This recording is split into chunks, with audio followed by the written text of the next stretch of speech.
Welcome to Comments Podcast, the show where we discuss a variety of topics with your host, Nina.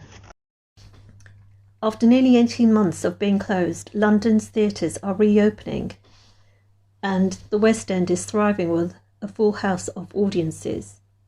The nighttime economy and entertainment venues like theatres were forced to shut down during the pandemic's lockdown. Suddenly, theatre productions were halted and many working in the industry found themselves without a job, from on-stage actors to behind-the-scenes technicians and costume designers.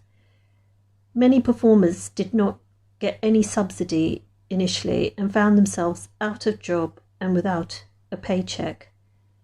Everyone in Theatreland grappled with the shock of London's theatre closures and were faced with many months of uncertainty.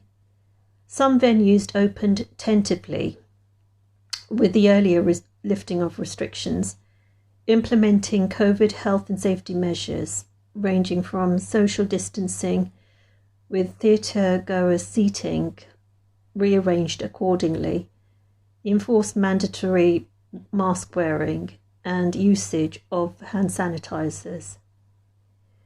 Recently, all uncertainty has been put to bed as lockdown restrictions are all permanently lifted and theatres fully reopened. There has been a formidable bounce back for Theatreland with an upsurge of ticket sales. West End directors, producers, actors, behind-the-scene technicians have all welcomed the return of theatregoers. There has been a huge surge of demand as the public have really galvanised to support an industry which nurtures creativity and offers a few hours of escapism from the drudge of our daily lives filled with mundane routine. We are now willing to be happily ensconced in a few hours of pure indulgence and fantasy. Many theatres gradually started to reopen towards the end of May, but majority of theatres are now finding performances are nearly fully booked. Audience attendance has risen as we demonstrate our appreciation of the theatre. For the vast majority of the public, a theatre trip in the past would usually have been reserved for a special occasion, from celebrating birthdays, anniversaries, Christmas, or organising a Christmas work social outing. No longer is attending the theatre something that is confined for special occasions, as the public splurge on tickets and the trip to the theatre becomes a regular form of entertainment for many of us. The months of confinement within our homes has encouraged many of us to appreciate our local entertainment venues, and we no longer take them for granted. The pandemic lockdowns initially took the toll on the theatre industry, but now it's a rebound success story. There is a notable difference in the reaction of audiences. From shows attended in the past, the audience applauds a lot louder now and wolf whistles unashamedly to display their appreciations for the performers.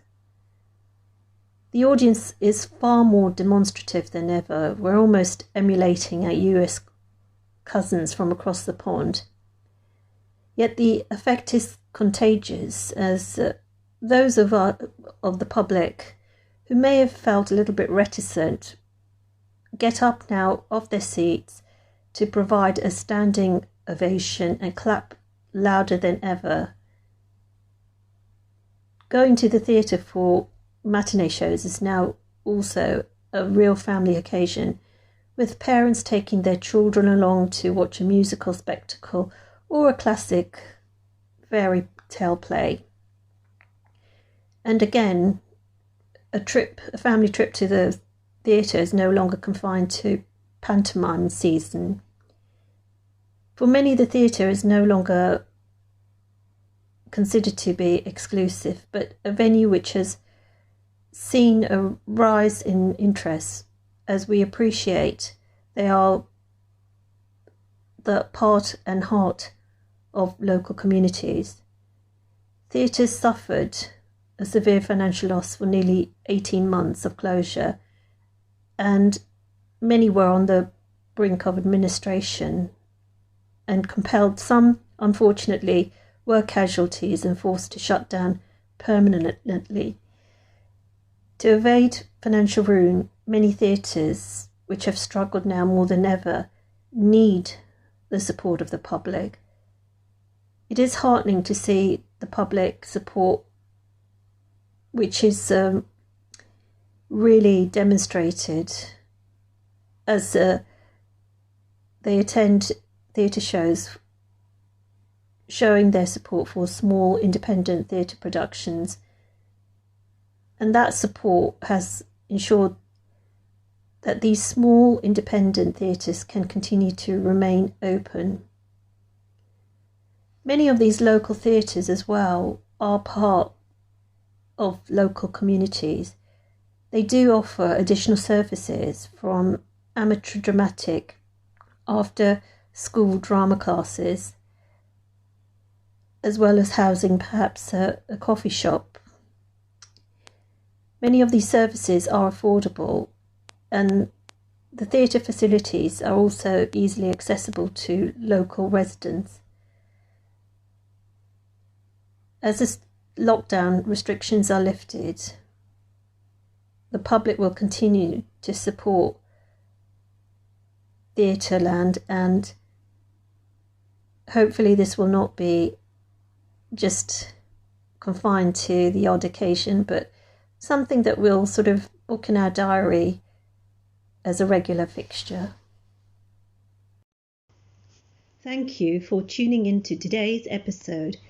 You can subscribe to the Commons podcast via iTunes, Spotify, and other major podcast providers.